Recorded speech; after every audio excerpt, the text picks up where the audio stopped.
모든 자연 회복의 시작, 이끼를 활용한 키트를 개발하게 되었습니다. 이끼 왕인 거예요. 그러니까 이끼와 관련된 건 내가 다 한다. 오늘 코드네이처가 발표해 주신 내용은요, 일반적인 기술 회사의 피칭이 아니에요. 일회용기보다 훨씬 더 이 스테인리스 용기는 환경적으로 좋은 효과를 내기 시작합니다. 그러면 좀 IR 덱에 녹여 넣으면 더 좋지 않을까요? 사실 이 자료에서 그게 아예 안 드러나 있었어요, 오늘.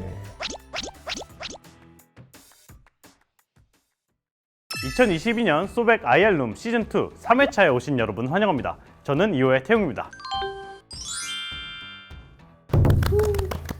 오늘 이 자리는 투자 유치를 준비 중인 소셜벤처 대표님들이 임팩트 투자자 앞에서 직접 IR 피칭을 진행하게 되는데요. 출연하신 대표님들은 IR 현장을 경험할 뿐만 아니라 멘토링도 받으면서 조금 더 나은 비즈니스 모델을 만들어 볼 수 있습니다. 소백 IR룸 매 회차마다 저희가 특별한 게스트 멘토님들을 모시는데요. 자주 뵙던 분도 있고 또 새로운 분들도 있습니다. 매회 나타나고 있는 임팩스퀘어 도현명입니다. 소셜벤처 초기 투자를 하고 또 키우고 있는 엑셀러레이터로 활동하고 있고요. 안녕하세요. 저는 이제 초기 투자사 슈미트에서 심사역으로 일하고 있는 장원준이라고 합니다. 가설이 명확한 회사에 좀 투자하려고 노력하고 있고요. 좀 얼마나 지속 가능한 형태로 임팩트를 미치려고 하는 기업들이 나왔는지 궁금하고 많이 이야기해 볼 수 있으면 좋겠습니다. 임팩트 투자를 하고 있는 소풍벤처스에서 일하고 있습니다. 저는 한상엽이라고 하고요. 특별히 좀 기후 문제에 관심이 있는 창업자분들께서 좀 각각의 솔루션을 가지고 나오신다고 해서 큰 관심을 갖고 나왔습니다. 정말 면밀하게 살펴보고 또 함께 어떻게 기후 문제 해결해 나갈 수 있을지 같이 고민하겠습니다. 오늘의 주제는 탄소 중립을 주제로 지구를 지키는 두 곳의 사회적 기업을 만나볼 예정입니다. 첫 번째 기업은 이끼를 활용해서 산림 재난구역을 복구하는 신기술을 보유한 팀이라고 하는데요. 코드 오브 네이처 박재용 대표님의 IR 피칭과 Q&A 바로 만나보시죠.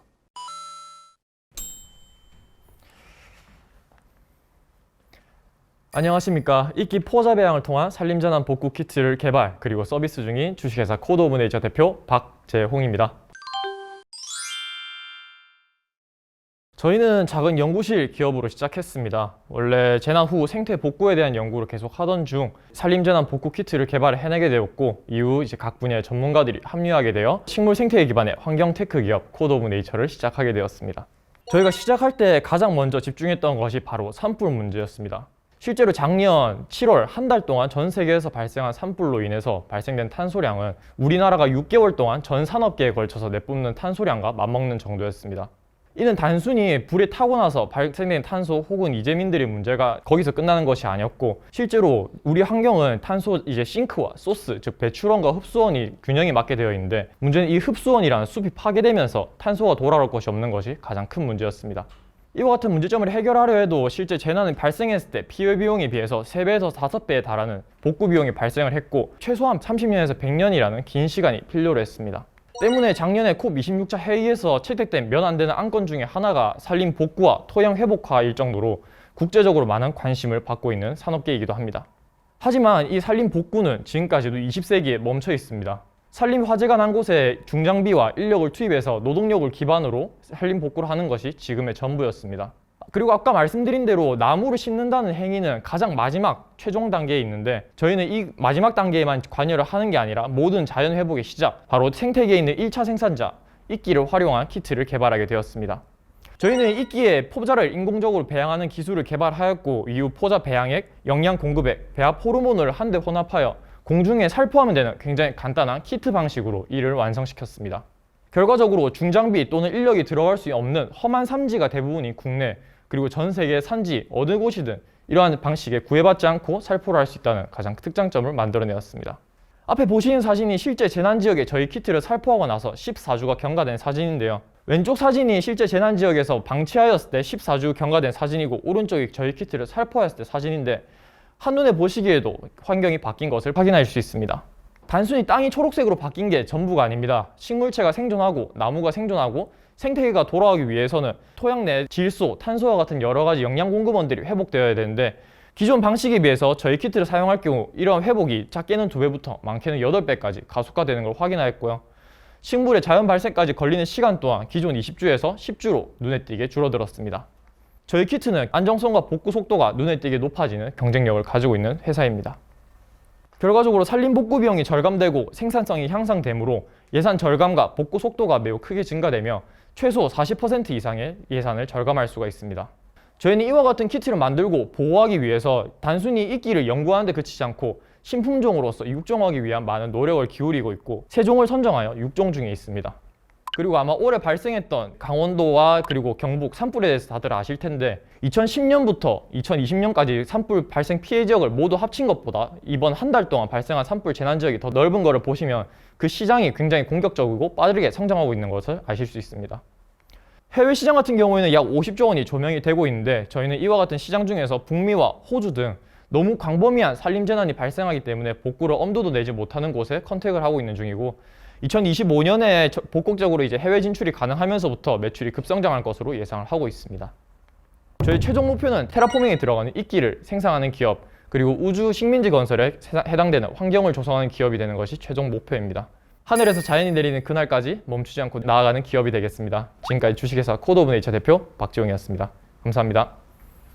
구체적인 질문이긴 한데요. 그 프로젝션 하신 걸 보면은 서해안 간척지 염해소 사업이 있거든요. 사실 이 염도가 높은 간척지 같은 경우에 아주 특수한 식물 몇 개 외에는 자라지가 않아서 거기야말로 진짜 모래로 가득 차 있잖아요. 대응 가능한 이끼류를 지금 개발하셨다는 말씀이신지 아니면 테스트를 이제 시작하시겠다는 건지? 그 이끼라는 식물이 굉장히 재밌는 게 보통 식물은 다 뿌리로 영양을 흡수하지 않습니까? 그런데 이제 이끼의 뿌리는 헛뿌리라고 해서 토양을 지탱하고 있는 역할만 하고요. 실제 영양은 잎과 줄기로서 얘들이 영양을 받아서 이제 실제로 생육을 합니다. 때문에 토양이 얼마나 파괴되어 있든 뭐 심지어 쓰레기장이더라도 이제 공기 중에 이제 있는 영양소들만 있으면 이끼는 충분히 살아남을 수가 있고요. 그리고 저희 이끼가 가장 주목하고 있는 것이 토양의 정상화인데 농사를 보통 이제 3년에서 5년 정도 지으면 휴작기라 해서 1년을 쉬어주거든요, 땅을.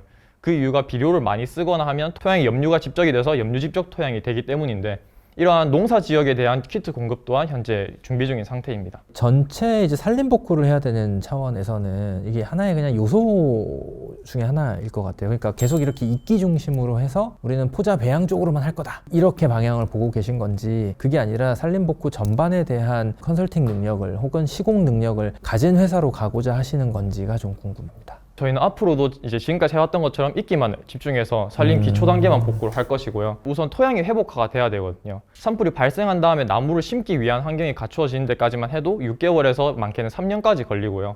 저희 키트를 만들 때 가장 집중했던 게 트럭이나 아니면 사람들이 짊어지고 올라갈 필요가 없게 만드는 게 가장 집중했었습니다. 때문에 저희 키트를 사용한다면 방치해두는 환경까지 모두 다 복원이 가능하고 그래서 지금의 시장이 성장해 나간 게 문제가 아니라 시장이 아니었던 것이 시장이 될 수가 있다. 이걸로 봐주시면 감사하겠습니다. 저는 좀 고객에 대해서 좀 더 여쭤보고 싶은데요. 이게 실제로 산림이 이렇게 파괴가 되면은 복구가 꼭 되어야 된다고 그 느끼는 고객이 누구예요? 가장 큰 고객들은 아무래도 정부 부처에 있으신 공무원분들 그리고 민간 산림 소유자분들이십니다. 화재가 난 다음에 예산을 측정하는 게 점점 늘어나고 있고요.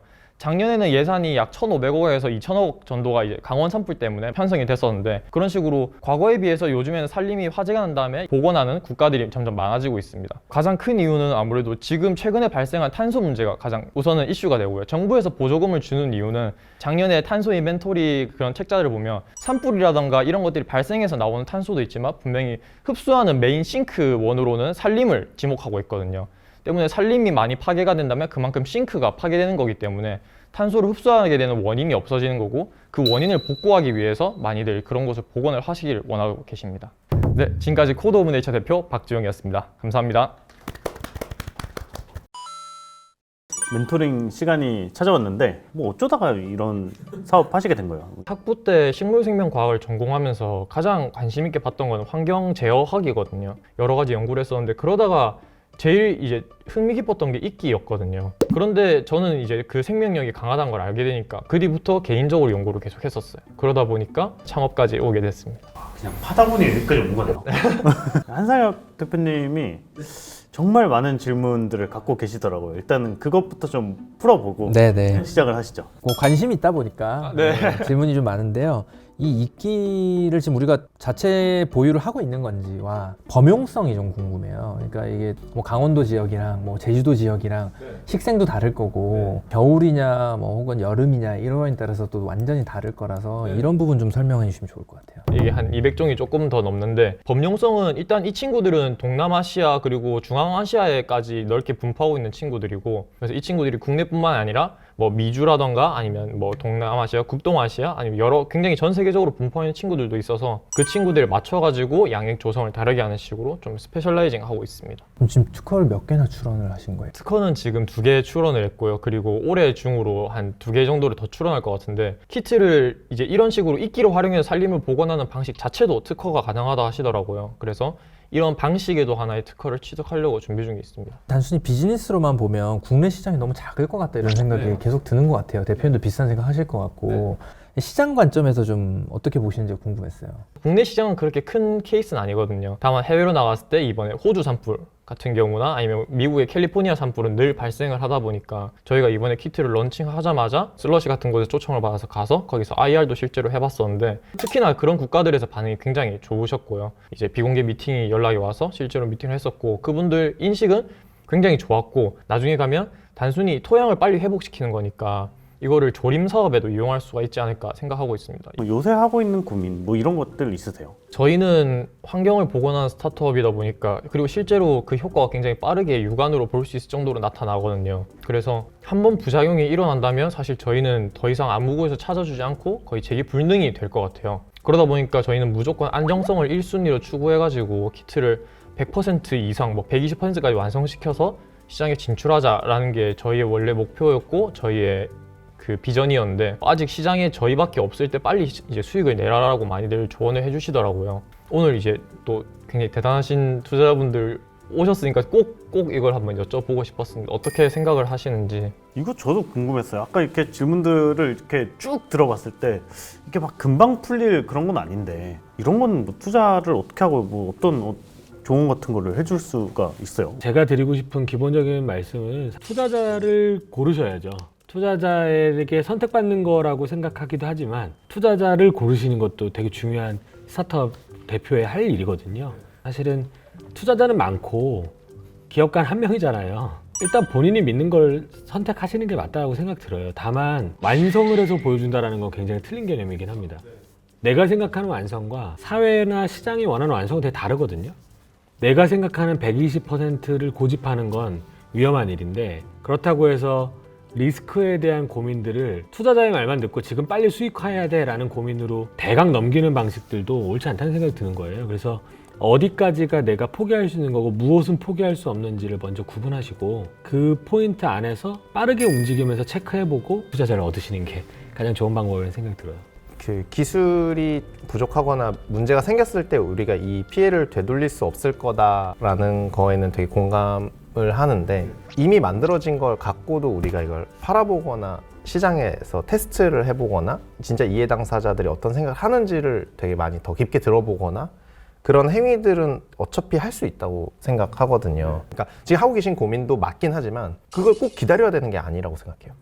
그 와중에 내가 할 수 있는 게 너무 많고 뭐 예를 들면은 수의 계약, 입찰 계약을 하는데 그 사람들이 아 이거 막 드론 어디서 섭외 이런 거 잘 모르겠으면 그냥 우리가 법인 세워가지고 우리가 입찰 들어가 보고 수단과 방법을 가리지 않고 쓸 수 있는 것들이 되게 많은 것 같은데 뭐 일단 대표님이 찾으시는 회사가 바로 저희 회사라는 생각이 들긴 하는데요.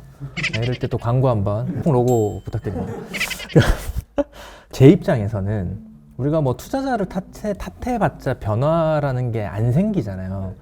결국은 내가 어떻게 바뀔 거냐, 우리 회사가 어떻게 바뀌어야 하냐의 측면에서 그냥 제가 좀 말씀을 드리자면 기술이냐 시장이냐에서 대표님이 아직 방향을 못 잡으신 것 같아요. 감히 제가 해석을 하자면 오늘 코드네이처가 발표해 주신 내용은요, 일반적인 기술 회사의 피칭이 아니에요. 제 기준에서는 일단 우리 회사가 어떤 기술을 핵심적으로 가지고 있는지도 모르겠고 양액 호르몬 얘기하시고 저희는 이 비율에 대한 뭐 자신감이 있습니다 이렇게 얘기하신 거지 도대체 그게 어떤 과정을 통해서 만들어졌고 시장에서 다른 경쟁사가 갑자기 이 시장이 되겠네요 뛰어들었을 때 우리가 보유하고 있는 기술이 이 정도 장점이 있다거나 그게 시장과 앞으로 어떻게 연결될지 즉 기술 회사면 기술을 제대로 강조하셔갖고 뭐 투자자들로 하여금 아, 이 회사는 기술 회사구나. 그렇다면 설령 시장을 못 만들어도 나중에 산림 쪽으로 비즈니스를 하고자 하는 곳들이 이 기술을 보고 투자를 하거나 인수를 할 가능성이 있겠구나, 이런 생각을 가질 것 같고요.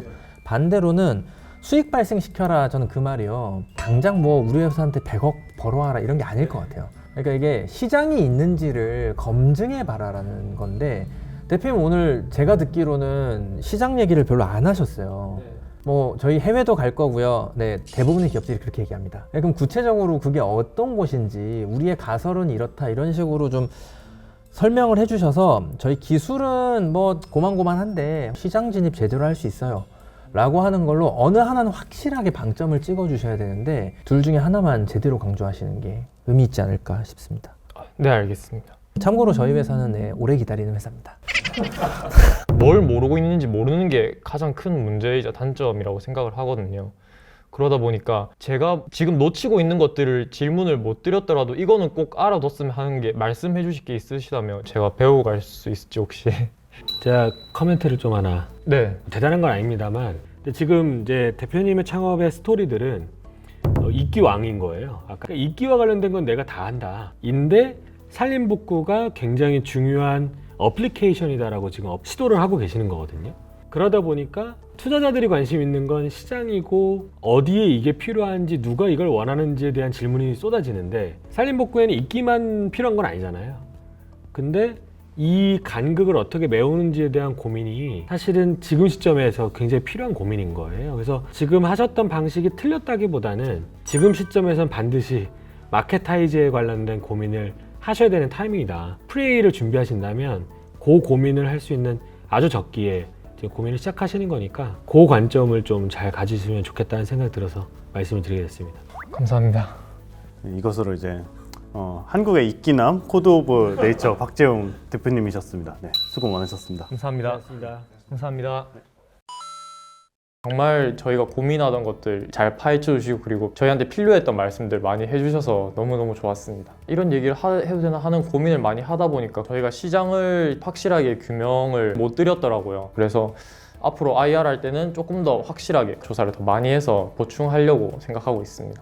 우선 지금 올해 발생한 그 산불들을 복원하는데 저희가 총력을 다 기울일 예정이고요. 산림청에다가 컨택을 해서 여러 가지 사업들을 함께 해나가려고 목표로 하고 있습니다. 저희가 이제 막 진출하는 단계라서 그 단계에서 갈피를 못 잡고 있었거든요. 그런데 오늘 확실하게 멘토님들께서 말씀을 해주셔서 저희가 앞으로 어디에 집중을 해야 되고, 그리고 지금까지 저희가 가져왔던 그런 나쁜 버릇들을 조금 날릴 수 있을 것 같습니다. 하늘에서 자연이 내리는 그날까지 멈추지 않고 나아가는 기업이 되겠습니다. 다음 순서로 소백 IR룸을 찾은 친환경 기업은 다회용기 수거 서비스로 배달음식 쓰레기 문제를 해결하는 잇그린입니다. 전문성이 있는 팀인 만큼 기대가 많이 되는데요. 잇그린 이준영 대표님 IR 피칭과 Q&A 지금 만나보시죠. 네, 안녕하세요. 잇그린의 이준영입니다. 우리는 매일 21억 개의 플라스틱 쓰레기를 버립니다. 많은 사람들은 어떻게든 환경 오염을 줄여보려고 일회용품을 잘 씻고 잘 분리 배출하고 친환경 플라스틱, 바이오 플라스틱, 리유저블 컵 같은 대안을 사용해보지만 정말 안타깝게도 이 모든 제품들은 90% 이상이 소각되어 더 큰 환경 오염을 유발시키고 있습니다. 결국 이런 일회용품에 대한 답은 다회용기입니다. 하지만 이런 다회용기는 용기 제작, 세척, 위생관리, 플랫폼과의 협의, 음식점과의 협의 등 여러 분야를 거쳐야 하기 때문에 이런 분야를 한 회사에서 관리하는 것은 너무나도 벅찬 일입니다. 이런 모든 과정을 해결하고 있는 다회용기 엔드-투-엔드 플랫폼 서비스 리터닛을 소개합니다. 리터닛은 2,000여 종에 달하는 일회용기를 17종으로 표준화하였습니다. 떡볶이부터 마라탕, 파스타까지 모든 메뉴를 다회용기로 먹을 수 있습니다. 작년 10월부터 요교에서 누구나 쉽고 아주 간편하게 다회용기로 음식을 주문할 수 있습니다. 식사 후 귀찮은 설거지나 별도의 분리수거할 필요 없이 뚜껑을 닫고 가방에 넣어서 QR 스캔하고 집 앞에 내놓으면 끝이 납니다. 정말 간단합니다. 회수 요청된 용기는 스마트 수거 네트워크에 전송이 되어 회수되고 하루 10만 건까지 처리할 수 있는 세척 커브에서 7단계에 걸쳐 아주 위생적으로 세척 및 관리되고 있습니다. RFID가 적용된 용기의 정보에 따라 모든 용기들은 다시 각 식당으로 다시 보내집니다. 이 모든 서비스를 식당은 다용기 한 개당 평균 340원으로 소비자는 배달 한 건당 1,000원의 비용으로 이용할 수 있습니다. 윤리적 소비를 추구하고 편안함을 추구하는 MZ세대 고객들은 리터니 서비스에 열광하고 있습니다. 리터니 서비스를 이용하는 것만으로도 소비자는 연간 약 31kg의 온실가스를 줄일 수 있으며 여러 환경 지표들을 관리할 수 있습니다. 뿐만 아니라 리터니 서비스를 이용하는 기업들은 탄소 지표를 관리하여 환경 지표 또한 관리할 수 있습니다. 나아가 UNFCCC로부터 인증된 배출권까지 확보할 수 있습니다. 저희는 작년 10월부터 환경부, 서울시 요기요와 함께 강남 서초 지역을 중심으로 서비스를 런칭하였습니다. 올해는 배달 3사로에 확장을 할 것이며 지역 또한 여러 곳으로 확장할 예정입니다. 20명의 고객으로 시작했던 리터니 서비스는 단 1년 만에 하루 5,000명이 넘는 소비자가 이용하는 서비스로 성장하였습니다. 총 누적 사용 건수 23만 회, 이는 약 87,000kg의 온실가스를 저감한 것과 같으며 약 529그루의 나무를 심은 것과 같은 효과입니다. 저희 비즈니스 모델은 다양한 형태로 제공되는 다용기 서비스인 B2B 매출, 그리고 이를 통한 환경 사스 및 탄소 배출권 거래 중개입니다. 이를 바탕으로 올해는 18억 원, 2025년에는 약 150억 원의 매출을 달성할 것입니다. 저희는 현재 프리-A 라운드 투자 유치를 준비를 하고 있으며 약 40억 원의 투자를 예상하고 있습니다. 이를 통해 시스템의 고도화, 인재 영입 등을 통해 전국적으로 확장을 준비해 나갈 것입니다. 팀 잇그린은 지난 13년간 환경, 에너지, 사업개발 분야에 몸담아온 저를 비롯하여 GCF, UNDP 등 여러 국제기구에서 기후변화 프로젝트를 담당해온 기후변화 전문가, IT 전문가, 그리고 F&B 전문가들이 함께하고 있습니다. 잇그린의 이름처럼 IT 기술을 통해 세상을 그린하게 바꾸겠습니다. 감사합니다. 아주 똑같진 않지만 비슷한 역할을 하는 기업들이 사실 꽤 있거든요. 일종의 경쟁사 대비 잇그린이 갖고 있는 가장 특장점이 뭔지, 경쟁력이 뭔지를 좀 설명해 주시면 좋을 것 같습니다. 저희는 기후변화 전문가들이 모여서 본 서비스를 만들었습니다. 처음부터 이걸 어떻게 배출권과 연계를 할 수 있고 어떤 방식으로 모니터링 할 수 있는 부분이 있을까를 처음부터 설계를 하고 들어갔기 때문에 저희는 배달 시장에 좀 주목을 했습니다. 배달 플랫폼을 통해서 완벽하게 모니터링이 된다는 것입니다. 뭐 김치찌개 2개가 나갔고 그 다음에 뭐 족발이 몇 개가 나갔고 완벽하게 모니터링이 된다는 것은 반대로 얘기하면 복잡할 수도 있지만 탄소 배출권이 될 수 있다는 모니터링의 가능성입니다. 저희는 복잡하고 어려운 배달 시장이었지만 여기 다용기를 먼저 시작한 이유는 탄소 배출권을 갖고 올 수 있다는 장점이 있고 그런 부분만 보고 시작했다는 점에서 여타의 다용기 서비스와 가장 큰 차이점이 있다라고 좀 얘기 드리고 싶습니다. 환경 관련해서 좀 연결해서 여쭤보자면 우리가 지금 스테인레스를 사용을 하는 거잖아요. 몇 번 이상 사용이 되어야 실제 일회용품을 우리가 쓰는 거 대비해서 환경적 영향이 뭐 감소된다 이렇게 보세요? 일회용품과 스테인레스를 대비를 했을 때 36회 이상 사용해야지만이 그래서 온실가스적인 관점에서 이런 활동이 이제 마이너스가 나기 시작을 하는 거고요. 물론 일부 저희 모든 스테인레스 용기 같은 경우는 뭐 370회 이상 사용하고 있는 것들도 있지만 모든 이런 배출권 같은 경우는 300개 기준으로 잡아가고 있습니다. 회사의 핵심 경쟁력이 결국은 탄소 배출에 대한 것들을 트래킹할 수 있는 시스템을 구축해 놓은 게 경쟁력이라고 하셔서 이런 질문을 드리는 건데 이게 실제로 저희가 탄소 배출을 얼마나 줄이는지는 어디 수준까지 고려가 돼야 되는 거예요? 스테인레스의 생산 단계부터 시작해갖고 여기에서 생산 후에 물류가 되고 이제 저희 쪽으로 도착을 한 다음에 방금 얘기하셨던 세척 부분에서 일어나는 부분, 최종적으로는 안타깝게도 요즘에는 일회용품들이 다 재활용이 되는 줄 알고 있지만 소각이 되거나 매립이 되고 있는 게 현실이거든요. 그래서 만약에 얘네가 일회용품을 사용했으면 소각이나 매립이 되면서 거기에서 나오는 온실가스들까지 다 계산이 돼서 이걸 전체적인 라이프 사이클을 두고 그 다음에 거기에서 또 프로젝트 에미션이라는 걸 빼가면서 전체적인 홀플로어를 다 계산을 하는 그런 경우라고 봐주시면 될 것 같습니다. 잇그린의 이준영이었습니다. 감사합니다. 네, 잇그린과의 이제 멘토링 시간인데 약간 이제 한상혁 대표님께서 일단 좀 다른 생각이 있으시다고. 일단 대표님 발표 너무 잘 들었고요. 그 환경 문제 해결을 위해서 되게 필요한 일이다 이런 생각이 많이 드는데 밸류체인이 진짜 너무 긴 거 아닌가 이런 생각이 사실 계속 들긴 해요. 플랫폼 업체도 설득해야 되고 실제 요식업 그 점주들도 설득해야 되고 로지스틱스도 하셔야 되고 메인터넌스도 되게 중요하고 이러다 보니까 이게 진짜 되는 거냐. 맨날 이 질문을 받으실 텐데 정말 많은 스테이크홀더들이 포함되어 있는 이거를 핸들링할 수 있냐 이 질문을 해주셨는데 저희 팀이 해봤던 프로젝트 중에 제일 단순한 프로젝트거든요. 이게 뭐냐면 저희는 그동안 해외에서 발전 사업 혹은 환경 사업 스테이크홀더가 한 30군데 뭐 정부 부처만 해도 뭐 11군데 그다음에 뭐 마을 주민만 해도 한 3, 4천 명 이런 사업들을 하다 보니까 저희는 지금 이게 밸류 체인이 길다는 걸 투자를 받기 시작하면서 알게 됐어요. 스테인리스 뭐 좋아 보이긴 하는데 종합적으로 이 전 과정에서 이게 탄소 배출을 줄이는 게 맞나? 뭐 이런 질문도 할 수 있을 것 같은데. 이렇게 그 스테인레스 한 개를 갖고 300번을 사용하는 것과 일회용품 300개를 저희가 생산을 해갖고 사용하는 거를 비교를 해야지 사실 이제 같은 선상에 놓고 볼 수 있거든요. 그래갖고 그런 관점에서 볼 때는 몇백 배 이상 차이 나게 그 다이용기가 훨씬 더 환경적으로 효과가 있고요. 근데 저는 개인적으로 들으면서 그런 생각이 들었는데 그러면 좀 IR 덱에 녹여 넣으면 더 좋지 않을까요? 그 숫자들을 너무 이 사업의 본질적인 당위성 같은 거라서 좀 숫자가 써 있으면 더 공감될 것 같아요. 지금 저희가 계속 나오는 질문이 일회용품 한 개 만드는데 얼마나 들어가는지 모르겠고요. 오토바이가 이거를 수거하는데 얼마나 들어가는지 모르겠어요. 그러니까 이걸 300개 만드는 거랑 300번 수거하는 거랑 비교조차 안 되는 거예요. 한 100배 차이 날 수 있는데 저희는 이게 한 배인지 100배인지를 모르는 거죠.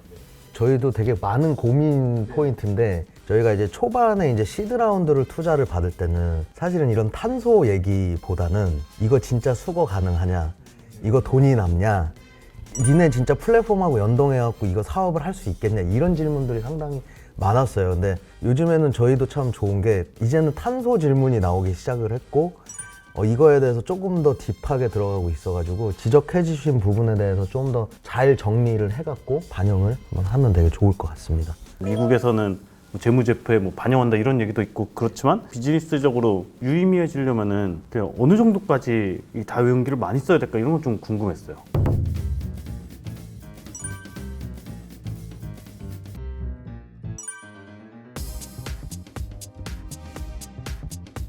배출권에 대해서 되게 가려져 있는 마켓이고 일반인들은 되게 접근하기 어려운 마켓인데 생각보다 이미 배출권 거래는 엄청나게 활발하게 이루어지고 있습니다. 그 한국에서 주식을 거래할 때 그걸 관리하는 곳이 한국증권거래소잖아요. 탄소 거래를 중개하는 것도 한국증권거래소입니다. 그러고 이런 부분에 대해서는 저희는 정확하게 이걸 파악을 하고 있었고 내년 이제 중반기부터 배출권 등록 절차를 지금 계속 준비를 하고 있습니다. 그냥 아주 간단하게 얘기해서 하루 주문수에 한 120개 정도가 나와야지 뭐 배출권 하나 정도가 발생이 된다. 배출권 가격은 주식이나 이런 거랑 똑같습니다. 계속 수요 공급에 따라서 이제 왔다 갔다 하는데 뭐 10만 원이 될 때도 있고 7만 원이 될 때도 있고 그다음에 유럽 시장이 또 있고 한국 시장이 있고 이런 거에 따라서 좀 가격이 왔다 갔다 합니다. 지금 뭐 갖고 계신 고민 같은 게 있다면 어떤 게 있을까요? 프리A 준비하신다고 들었어요. 근데 저희가 처음에는 공략을 해야 되는 대상이 환경을 생각하시는 고객인 줄 알고 있었어요. 좀 슬로건 자체도 나를 위해 지구를 위해 뭐 이런 식의 좀 진보한 슬로건을 사용을 했었는데 일주일에 3번, 4번, 5번, 6번 이렇게 사용하시는 고객들은 보니까 사무실에서 이거를 뒤처리하기 어려우신 분들이나 아니면 1, 2인 가구인데 나 이것도 싫고 저것도 싫고 이런 분들이 되게 많아지시더라고요. 그래서 이거를 마케팅 방향을 밥 먹고 쓰레기 치우기 귀찮았지 우리가 뭐 해줄게 이런 걸로 진짜 완전히 갈 것인가 환경을 생각하고 이걸 이런 기조를 좀 유지하면서 갈 것인가. 노출 채널이 어디예요? 일단 배달 플랫폼을 통해서 이제 나가야 되는 거고 당근마켓의 지역 광고가 될 수도 있고 지하철이라든가 이런 거의 광고 채널이 될 수도 있고 솔직한 말로는 내부 임직원 사기 진작용이 아니라면 마케팅 효율을 따지는 게 사실 직방이잖아요. 마케팅 효율은 동네마다 참 재밌게 나왔습니다. 4인 가족이 있는 데는 환경 호르몬 문제를 약간 자극을 했을 때 좀 이게 높게 나왔고 그다음에 1, 2인 가구 지역과 사무실 집중 지역 여기 같은 경우는 쓰레기 뭐 치우고 좀 그랬고 어떻게 보면 저는 환경과 관련된 부분에서 가장 큰 허들이 불편함 인데 이걸 낮출 수 있는 방안들이 여러 가지로 시도돼야 된다는 생각이 있고, 정답은 저도 없는데 전 마케팅 전문가 아니기 때문에. 근데 결국에는 소비자들에게 다른 시기에 다른 방식과 다른 채널로 다른 메시지를 내보내셔야 되지 않을까라는 생각은 있어요. 우리가 명품 회사라면 이미지가 하나로 통일돼 갖고 딱 전달돼야 될 필요가 있지만, 여기에 이렇게 저긴 저렇게 대신 적합한 시기와 채널에 맞춰서 전달될 수 있으면 괜찮지 않을까 하는 생각이 있습니다. 그 원주님이 뭐 프리에이 투자를 많이 하시잖아요. 좀 어떤 질문들 많이 하실 것 같아요? 40억 원 정도를 유치하고 싶다고 하셨는데 그래서 뭐가 바뀌는지인 것 같아요. 그리고 그걸 기반으로 어떤 의사결정이 이뤄질 수 있을 것 같다는 생각이 들어요. 뭐가 가장 달라지나요? 저희 시스템과 용기 이거를 이제 다 만들어 놓고 각 지역별로 이걸 같이 사업할 수 있는 것들을 만들어가는, 같이 파트너십을 맺어갖고 갈 수 있는 그런 시스템들과 거기를 다시 또 전국망을 다시 묶을 수 있는 그런 시스템 개발에 좀 많이 투입이 될 거고요. 이 40억 원을 통해서 40% 정도는 시스템을 업그레이드하고 뭐 인재 영입을 하는 데 사용을 하고, 나머지 60%는 저희가 투자하는 라스트 하드웨어에 투자를 해서 다용기를 쓰면서도 음식물 쓰레기도 버리지 않고 다 활용이 될 수 있다라는 그런 메이저 허브를 만드는 게 저희 프리에이를 통해서 목표로 잡고 있습니다. 그리고 저희는 이거를 이렇게 할 거다가 아니라 이미 하고 있고, 지역적인 확장과 그 사용자가 올라가고 있는 걸로 보여드리고 있다라고 생각합니다. 사실 이 자료에서 그게 아예 안 드러나 있었어요. 네. 이런 식의 그 전체 밸류체인 상에서 개별의 이해관계자들을 어떻게 확보하시고 그들과 어떤 관계를 맺고 계시고 어떻게 위닝 관계를 구축해 나가셨는지, 그리고 이 전체를 우리가 어떻게 운영하고 있는지가 좀 더 드러났으면 아마 오늘 이런 질문이 안 나왔을 것 같아요. 이런 정보들이 좀 더 충분하게 IR 자료에 녹아들면 개별 요소의 밸류체인을 해결하는 곳도 저는 의미 있고, 이 전체를 하나 묶어낼 수 있는 시스템도 필요하다는 건 뭐 동의가 저는 좀 되는 것 같아가지고 IR자에서는 꼭 그런 요소를 많이 강조해 주시면 좋을 것 같습니다. 제가 오늘 쭉 들어보니까 약간 시드 때랑 뭐 프리에이 뭐 이런 단계에서 좀 해야 되는 얘기들이 좀 다른 것 같다라는 인상을 이제 두 팀 다 공통적으로 좀 느꼈던 것 같아요. 이 부분에 대해서 좀 쌈박하게 정리해 주실 수 있는 분이 있을까요? 이거 저를 보시나요? 이 두 팀 다 기후변화까지 영향을 주는 이런 요인들이 레퍼런스도 없고 없던 사업이거든요. 이걸 된다라는 보장을 할 수 있는 방법은 잘 설명과 질문과 답변을 받는 것과 그 사람들을 믿어주는 거 밖에는 없는 게 이제 시드 투자고요. 이제 프리에이 될 때는 보통 시장에서의 최소한의 테스트 결과물들을 확인하기 시작하는 거죠. 갑자기 투자자들은 다른 질문을 던지기 시작하는 거예요. 그 다음 돈 들어오면 뭐 할 거냐? 이런 질문들로 바뀌기 시작하는 겁니다. 그럼 여긴 정신이 없는 겁니다. 지난번에 내가 이렇게 대답했을 땐 좋아하던데 이렇게 대답하니까 충분치 않대. 이런 과정들을 어느 포인트를 질문할지를 조금 더 이해해 주시면 훨씬 더 잘 준비해 줄 수 있죠. 숫자는 안 보고 처음부터 끝까지 말이 되는지를 좀 봐요. 여기가 정말 빨리 크겠다라는 확신은 시장 변화가 얼마나 강력한지에서 좀 봐요. 우리가 하는 것보다는 우리가 처한 상황이 그건 좀 더 큰 것 같아요. 근데 우리가 갖고 있는 가설을 말하는 건 사실은 팀의 능력이니까 반반 본다고 보시면 될 것 같아요. 저희는 시드랑 프리에이 때 투자하는 그 차이는, 시드 때는 가설만 봐요.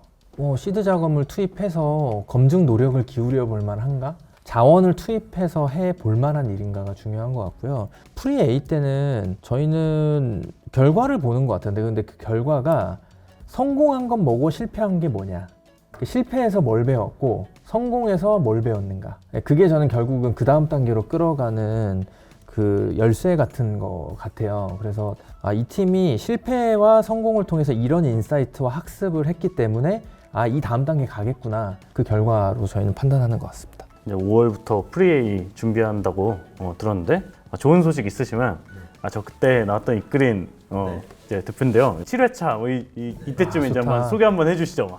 다회용기와 관련된 사업을 하는 이끌인이었습니다. 좋은 소식이 아마 있을 것 같습니다. 감사합니다. 네, 수고 많으셨습니다. 네, 감사합니다. 네. 탄소 이런 쪽 전문가라고 했지만 표현하는 부분이 좀 부족했던 것 같아요. 지금까지 저희가 IR 덱 자료들이 시드를 준비하고 우리는 이런 팀이다, 우리는 이렇게 서비스를 할 수 있다에 되게 조금 포커스가 맞춰져 있었던 것 같아요. 근데 오늘 이 시간을 계기로 정확한 자료와 데이터들을 준비할 수 있을 것 같아서 정말 좋은 시간이었던 것 같습니다. 현재는 강남 서초 지역을 중심으로 서비스를 하고 있지만 올해 서울 다른 지역 한 5개 구 정도로 서비스를 확장을 하고 다른 배달 앱으로도 확장을 할 예정입니다. 그래서 많은 분들이 많은 곳에서 이용할 수 있도록 바로 실행하는 것이 저희 팀 다음 스텝입니다. 전국에서 저희 서비스를 만나볼 수 있도록 최선을 다해서 노력하도록 하겠습니다. 감사합니다. 소백 IR룸 시즌2 세 번째 에피소드가 끝이 났는데요. 정말 흥미로운 주제로 이야기를 하다 보니 시간 가는 줄 몰랐던 것 같습니다. 특히 소백 IR룸 같은 경우는 각 분야의 전문성을 가진 최고의 투자자분들을 모시는 만큼 투자 유치를 준비 중인 소셜벤처 임팩트 스타트업 분들에게 좋은 기회가 될 거라고 생각합니다. 소백 IR룸 시즌2 출연 신청 방법은 해당 영상 아래 설명란 신청 링크 또는 소백 홈페이지 커뮤니티 공지를 확인해 주시면 됩니다. 다음 회차에서도 세상을 바꾸는 좋은 임팩트 스타트업들 만나보기를 기대하면서 오늘 이만 여기서 마치도록 하겠습니다. 감사합니다.